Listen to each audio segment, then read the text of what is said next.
Ora non so quale sarà il futuro poi.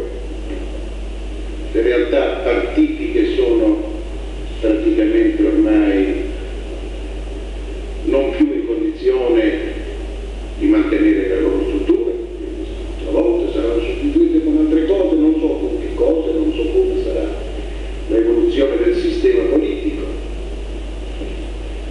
Però non c'è dubbio che le risorse che noi abbiamo raccolto sono andate in gran parte, probabilmente ci saranno stati anche degli sprechi o delle spese inutili, probabilmente anche questo, andavano ad attività, a varie attività di natura politica, sociale, culturale, democratica, insomma la vita democratica come deve vivere, verso che società andiamo? Andiamo solo verso una società in cui la vita democratica sarà solo la videocrazia e chi vi partecipa?